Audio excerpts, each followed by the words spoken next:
इससे पहले फटाफट जान लेते हैं महामारी के नए अपडेट्स को। अभी तक भारत में संक्रमित मरीजों की संख्या 3,88,640 पहुंच गई है। अच्छी बात यह है कि 2,09,912 मरीज ठीक होकर घर जा चुके हैं, पर दुख की बात यह है कि 12,763 मरीजों ने दम तोड़ दिया है। वहीं बात करें हम विश्व की, तो विश्व में 86,48,633 नए मामले सामने आए हैं, जबकि 45,73,573 मरीज ठीक होकर घर जा चुके हैं।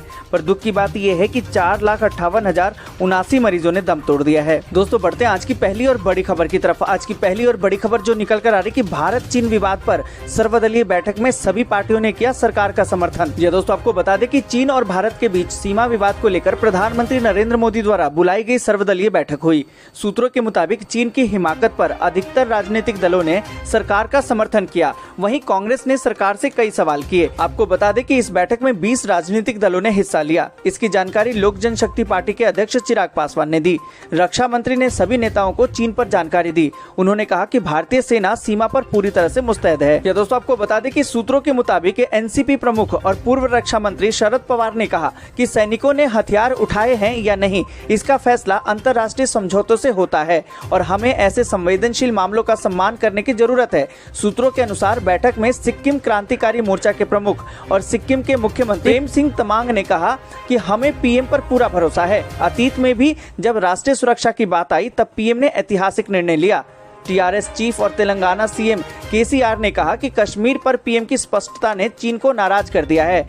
कश्मीर के विकास पर पीएम के जोर ने चीन को नाराज किया है। उन्होंने जोर देकर कहा कि पीएम के आत्मनिर्भर भारत के आह्वान ने चीन को झकझोर दिया है। दोस्तों आपको बता दें कि डीएमके के एमके स्टालिन ने कहा कि जब हम देशभक्ति की बात करते हैं तो हम एकजुट होते हैं। उन्होंने चीन के मुद्दे पर पीएम के हालिया बयानों का स्वागत किया। बीजू जनता दल के पिनाकी मिश्रा ने अपनी पार्टी का प्रतिनिधित्व करते हुए कहा कि हम पूरी तरह से और बिना शर्त के सरकार के साथ खड़े हैं। मिजोरम के मुख्यमंत्री जोरमाथा नगा ने ट्वीट करके कहा कि राज्य इस संकट की घड़ी में राष्ट्र के साथ खड़ा है। उन्होंने बैठक में शामिल होने की पुष्टि के साथ ही शहीदों को श्रद्धांजलि भी दी। यह दोस्तों आपको बता दें कि सर्वदलीय बैठक राष्ट्र के लिए एक अच्छा संदेश है, दिखाता है कि हम अपने जवानों के पीछे एकजुट हैं। टीएमसी दृढ़ता से सरकार के साथ एकजुट है। चीन को दूरसंचार, रेलवे और विमानन क्षेत्रों में प्रवेश नहीं करने देंगे। हम कुछ समस्याओं का सामना करेंगे, लेकिन हमने चीनियों को प्रवेश करने की अनुमति नहीं दी।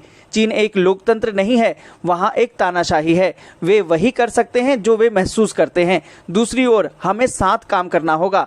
भारत जीत जाएगा और चीन हार जाएगा। एकता के साथ बोलिए, एकता के साथ सोचें, एकता के साथ काम करें। हम ठोस रूप से सरकार के साथ हैं। साथ ही दोस्तों आपको बता दें कि सर्वदलीय बैठक में बोले पीएम मोदी, उन्होंने कहा कि हमारी सीमा में कोई नहीं घुसा। दोस्तों आपको बता दें कि सर्वदलीय बैठक के दौरान पीएम मोदी ने कहा कि न वहां कोई हमारी सीमा में घुसा हुआ है और न ही हमारी कोई पोस्ट किसी दूसरे के कब्जे में है। लद्दाख में हमारे 20 जाबाज शहीद हुए, लेकिन जिन्होंने भारत माता की तरफ आंख उठाकर देखा था, उन्हें वो सबक सिखाकर गए हैं। तैनाती हो, कार्रवाई हो या जवाबी कार्रवाई हो, जल थल नभ में हमारी सेनाओं को देश की रक्षा के लिए जो करना है वो कर रही है। पीएम मोदी ने कहा कि आज हम इतने सक्षम हैं कि कोई भी हमारी 1 इंच जमीन की तरफ आंख उठाकर भी नहीं देख सकता।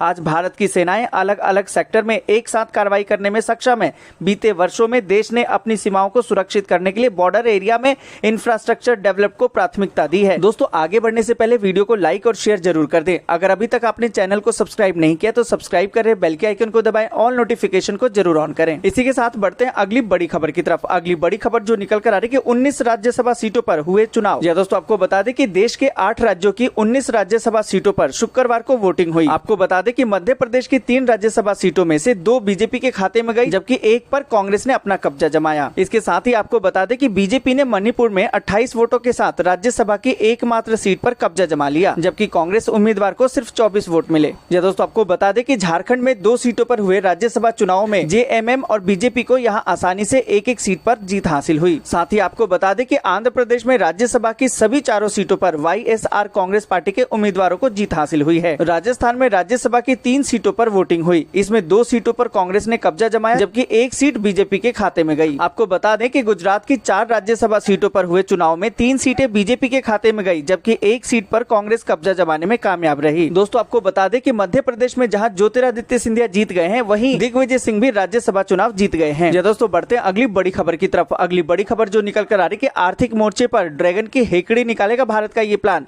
चीनी कंपनियों को लगेगा जोरदार झटका। जी दोस्तों, आपको बता दें कि भारत और चीन के बीच सीमा पर बढ़ते तनाव का असर अब दोनों देशों के मध्य होने वाले कारोबार पर पड़ने जा रहा है। लद्दाख की गलवा घाटी में चीन के धोखे को लेकर देश के सामान्य नागरिक, सेना, सत्ता पक्ष, विपक्ष और व्यापारिक जगत में खासा आक्रोश है।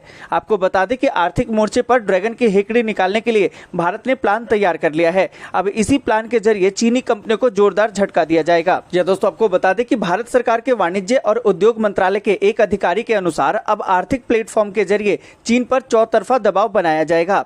इसका खाका भी तैयार किया जा रहा है। चीन से होने वाला आयात भी कम किया जाएगा। भारत की ओर से चीनी कंपनियों में निवेश करने वाले दस्तावेजों की गहराई से जांच पड़ताल की जाएगी। इसका असर न केवल चीनी कंपनियों पर बल्कि भारतीय स्टार्टअप पर भी देखने को मिलेगा। केंद्र सरकार को ऐसी पॉलिसी बनानी होगी जिससे कि हमारे युवा स्टार्टअप को चीन जैसी तकनीक और सस्ते उत्पाद स्वदेश में ही उसी रेट पर उपलब्ध हो सके। दोस्तों, आपको बता दें कि चीनी कंपनी पेटीएम, मेक माई ट्रिप, ओला, स्विगी और बिग बास्केट सहित दर्जन भर कंपनियों के निवेश को बड़ा झटका लग सकता है। दोस्तों, बढ़ते हैं अगली बड़ी खबर की तरफ। अगली बड़ी खबर जो निकल कर आ रही कि सीमा पर तनाव के बीच MMRDA ने रद्द की चीनी कंपनियों की बोली। दोस्तों, आपको बता दें कि लद्दाख सीमा पर भारत और चीन के बीच बढ़ते तनाव का असर अब व्यापार पर दिखने लगा है। MMRDA ने मोनोरेल रेक्स के लिए नीलामी की प्रक्रिया रद्द कर दी है। चीन की 2 कंपनियों ने इस प्रोजेक्ट के लिए बोली लगाई थी। आपको बता दें कि MMRDA के मुताबिक चीनी मैन्युफैक्चरर CSR अपलोड करने के बाद भी नियम, शर्तों और पात्रता मापदंडों में संशोधन के लिए लगातार कह रहे थे। आपको बता दें कि लद्दाख तनाव के बीच भारत सरकार चीन से आने वाले माल पर कस्टम ड्यूटी बढ़ाने पर विचार कर रही है। इसे लेकर कॉमर्स मंत्रालय वित्त मंत्री के साथ संपर्क में बना हुआ है। भारत की सख्ती का असर चीनी कंपनियों पर पड़ने लगा है। दोस्तों, बढ़ते हैं अगली बड़ी खबर की तरफ। अगली बड़ी खबर जो निकल कर आ रही कि दिल्ली में महामारी पॉजिटिव मरीजों के होम क्वारंटीन पर LG ने लगाई रोक। दोस्तों, आपको बता दें कि दिल्ली में महामारी की रफ्तार बढ़ती जा रही है। वहीं अब दिल्ली में महामारी पॉजिटिव मरीजों को संस्थागत क्वारंटीन किया जाएगा। दिल्ली के उपराज्यपाल ने महामारी पॉजिटिव मरीजों के होम क्वारंटीन पर रोक लगाते हुए संस्थागत क्वारंटीन करने की मंजूरी दी है। दोस्तों, आपको बता दें कि दिल्ली के उपराज्यपाल अनिल बैजल ने महामारी के पॉजिटिव मरीजों को होम क्वारंटीन करने पर रोक लगा दी है। वहीं अब महामारी संक्रमित मरीजों को पहले 5 दिन अनिवार्य संस्थागत क्वारंटीन किया जाएगा। दिल्ली के उपराज्यपाल ने आदेश पारित किया है कि जिन लोगों की महामारी पॉजिटिव रिपोर्ट आई है उन्हें 5 दिनों तक हर हाल में सरकारी क्वारंटीन सेंटर में रहना होगा। दोस्तों, बढ़ते हैं अगली बड़ी खबर की तरफ। अगली बड़ी खबर जो निकल कर आ रही कि दिल्ली के स्वास्थ्य मंत्री का अब प्लाज्मा थेरेपी से होगा इलाज, मैक्स अस्पताल में होंगे शिफ्ट। दोस्तों, आपको बता दें कि दिल्ली के स्वास्थ्य मंत्री सत्येंद्र जैन की तबीयत बिगड़ गई है। सत्येंद्र जैन को सांस लेने में काफी दिक्कत आ रही है। उन्हें ऑक्सीजन सपोर्ट पर रखा गया है। ताजा जानकारी के मुताबिक सत्येंद्र जैन को अब प्लाज्मा थेरेपी दिए जाने की तैयारी चल रही है। इसके लिए उन्हें मैक्स हॉस्पिटल साकेत में शिफ्ट किया जा रहा है। आपको बता दें कि दिल्ली के स्वास्थ्य मंत्री 2 दिन पहले ही महामारी से संक्रमित पाए गए थे। उनके नए CT स्कैन से पता चलता है कि उनके फेफड़े में एक पैच काफी बढ़ गया है और इससे समस्या भी बढ़ गई है। उन्हें प्लाज्मा थेरेपी के लिए मैक्स में शिफ्ट किया जा रहा है। इसके लिए राजीव गांधी अस्पताल ने परमिशन नहीं दी थी, जिसके बाद उन्हें उनके परिवार के आग्रह पर मैक्स अस्पताल में शिफ्ट किया जा रहा है। दोस्तों, बढ़ते हैं अगली बड़ी खबर की तरफ। अगली बड़ी खबर जो निकल कर आ रही कि 9 लाख बीमा धारकों के फायदे की खबर, ये कंपनी देगी 15% ज्यादा बोनस। दोस्तों, आपको बता दें कि निजी क्षेत्र की प्रमुख जीवन बीमा कंपनी ICICI प्रूडेंशियल के बीमा धारकों के लिए फायदे की खबर है। कंपनी ने कारोबारी साल 2019-20 में 788 करोड़ रुपए के साथ 15% ज्यादा बोनस देने का ऐलान किया है। आपको बता दें कि कंपनी लगातार 14वें साल अपने बीमा धारकों को बोनस भुगतान करने जा रही है। इससे कंपनी के 9 लाख ग्राहकों को फायदा होगा। दोस्तों, आपको बता दें कि इस बोनस से बीमा धारकों को अपने फाइनेंशियल टारगेट पूरा करने में मदद मिलेगी। मार्च 2020 तक कंपनी द्वारा प्रतिबंधित परिसंपत्ति 1,52,968 करोड़ रुपए थी और कुल बीमा रकम लगभग 14.80 लाख करोड़ रुपए थी। दोस्तों, बढ़ते हैं अगली बड़ी खबर की तरफ। अगली बड़ी खबर जो निकल कर आ रही कि सिर्फ एक SMS से भी फाइल कर सकते हैं GST रिटर्न। जानिए क्या है इसका प्रोसेस। दोस्तों, आपको बता दें कि देश भर में फैले महामारी के बीच सरकार ने GST रिटर्न फाइल करने के लिए कारोबारियों को एक राहत दी है। सरकार ने बताया कि जो भी लोग 0 रिटर्न फाइल करते हैं अब वो सिर्फ एक SMS से ही अपना रिटर्न फाइल कर सकते हैं। उन लोगों को रिटर्न फाइल करने के लिए बिल्कुल भी परेशान होने की जरूरत नहीं है। सरकार की इस पहल से करीबन 22 लाख छोटे कारोबारियों को फायदा मिलेगा। या दोस्तों आपको बता दें कि टैक्स पेयर को बेहतर सुविधा देने के मकसद से सरकार ने SMS के जरिए फॉर्म GSTR 3B में नील रिटर्न फाइल करने की मंजूरी दे दी है। इसके बाद कारोबारियों को काफी राहत मिली है। सरकार के इस फैसले के बाद किसी भी व्यापारी को GST रिटर्न के लिए परेशान नहीं होना पड़ेगा। ये दोस्तों बढ़ते हैं अगली बड़ी खबर की तरफ। अगली बड़ी खबर जो निकल कर आ रही कि अब ग्राहक ई-कॉमर्स साइट पर देख सकेंगे कि प्रोडक्ट मेड इन इंडिया है या नहीं। सरकार ई-कॉमर्स पॉलिसी में करेगी बदलाव। ये दोस्तों आपको बता दें कि भारत चीन सीमा विवाद के बाद केंद्र सरकार चीन से आयात कम करने के लिए योजना बना रही है। आयात होने वाले कई सामानों पर कस्टम ड्यूटी बढ़ाने पर विचार किया जा रहा है। वहीं दूसरी ओर ई-कॉमर्स कंपनियों के लिए भी पॉलिसी लाने पर विचार किया जा रहा है। जल्द ही ई-कॉमर्स पॉलिसी में बदलाव किया जा सकता है। वाणिज्य एवं उद्योग मंत्रालय इसका खाका तैयार कर रहा है। नई पॉलिसी के तहत ई-कॉमर्स कंपनियों को प्रोडक्ट की मेकिंग के बारे में जानकारी देनी होगी। उन्हें ग्राहक को प्रोडक्ट के बारे में बताना होगा कि उनका प्रोडक्ट मेड इन इंडिया है या नहीं। आपको बता दें कि जानकारों का मानना है कि अगर ई-कॉमर्स के लिए इस प्रकार की पॉलिसी आती है तो यह एक सकारात्मक कदम होगा। इससे जहां एक तरफ चीनी सामान का चलन कम होगा, वहीं दूसरी तरफ आत्मनिर्भर भारत मिशन को बढ़ावा मिलेगा। साथ ही ग्राहकों के पास स्थानीय सामान खरीदने का विकल्प रहेगा। ये दोस्तों बढ़ते हैं अगली बड़ी खबर की तरफ। अगली बड़ी खबर जो निकल कर आ रही कि जल्द ही स्मार्टफोन बाजार में वापसी करेगी माइक्रोमैक्स, लॉन्च करेगी 3 नए स्मार्टफोन। ये दोस्तों आपको बता दें कि भारतीय स्मार्टफोन कंपनी माइक्रोमैक्स जल्द ही बाजार में वापसी करने वाली है। कंपनी भारत में 3 नए स्मार्टफोन लॉन्च करने की योजना बना रही है, जिसमें कि प्रीमियम फीचर्स और मॉडर्न लुक वाला बजट फोन भी शामिल होगा।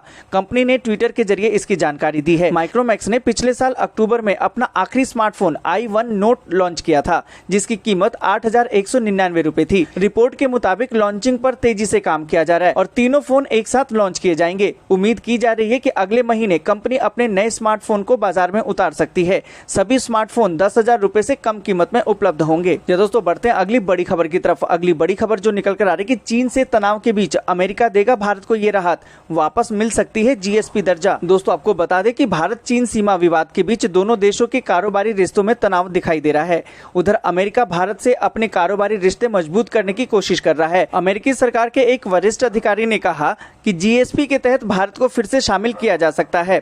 उन्होंने कहा कि अमेरिका फिलहाल भारत से इस बारे में बात कर रहा है। अमेरिकी व्यापार प्रतिनिधि ने वहां की सीनेट की फाइनेंस कमेटी के सदस्य को बताया कि अभी तक हमने इसे नहीं किया है, लेकिन हम इस पर बात कर रहे हैं। भारत से उचित जवाबी प्रस्ताव मिला तो हम इसे फिर से बहाल कर सकते हैं। ये दोस्तों बढ़ते हैं अगली बड़ी खबर की तरफ। अगली बड़ी खबर जो निकल कर आ रही कि ज्योतिरादित्य सिंधिया के लिए अब भाजपा में खुलेगा नया रास्ता, मिलेगा रिटर्न गिफ्ट। ये दोस्तों आपको बता दें कि करीबन 3 माह पूर्व कांग्रेस छोड़कर भाजपा में शामिल होने वाले पूर्व केंद्रीय मंत्री ज्योतिरादित्य सिंधिया ने शुक्रवार को अपनी नई पारी की पहली बाधा पार कर ली है। राज्यसभा चुनाव में भाजपा ने उन्हें उम्मीदवार बनाया और सिंधिया की जीत भी हो गई। अब उनके लिए भाजपा में नया रास्ता खुलेगा। उन्हें मोदी मंत्रिमंडल में शामिल किए जाने की संभावना बढ़ गई है। सिंधिया 1 जनवरी 2021 को अपने जीवन के 50 वर्ष पूरे करेंगे और इस अवधि में उन्होंने भारतीय राजनीति में खास मुकाम बना लिया है। जी दोस्तों बढ़ते हैं अगली बड़ी खबर की तरफ। अगली बड़ी खबर जो निकल कर आ रही कि चीन ने कहा कि भारत का कोई भी सैनिक हमारी हिरासत में नहीं, तनाव कम करने पर है जोर। दोस्तों आपको बता दें कि भारत और चीन के बीच तनाव बढ़ता ही जा रहा है। इस बीच चीन का कहना है कि वर्तमान में उसने किसी भी भारतीय सैनिक को हिरासत में नहीं लिया है। वहीं चीन का कहना है कि भारत के साथ तनाव को कम करने की कोशिश पर जोर दिया जा रहा है। आपको बता दें कि गलवान घाटी में भारत और चीनी सैनिकों के बीच हुई झड़प के बाद चीनी सेना के जरिए कुछ भारतीय सैनिकों को बंदी बना लिए जाने की खबरों पर चीन ने सफाई दी है। चीन का कहना है कि वर्तमान में उनकी हिरासत में कोई भी भारतीय सैनिक नहीं है। दोस्तों आपको बता दें कि चीनी विदेश मंत्रालय के प्रवक्ता झाओ लिजियन से जब पूछा गया कि क्या भारत के किसी भी सैनिक को हिरासत में लिया गया है, तो इसके जवाब में उन्होंने कहा कि चीन और भारत राजनीतिक और सैनिक चैनलों के माध्यम से इस मामले को हल करने के लिए बातचीत में लगे हुए हैं। मेरे पास फिलहाल इसके लिए कोई जानकारी नहीं है। दोस्तों आज के लिए बस इतना ही। वीडियो को लाइक और शेयर जरूर कर दें। अगर अभी तक आपने चैनल को सब्सक्राइब नहीं किया तो सब्सक्राइब करें, बेल के आइकन को दबाएं और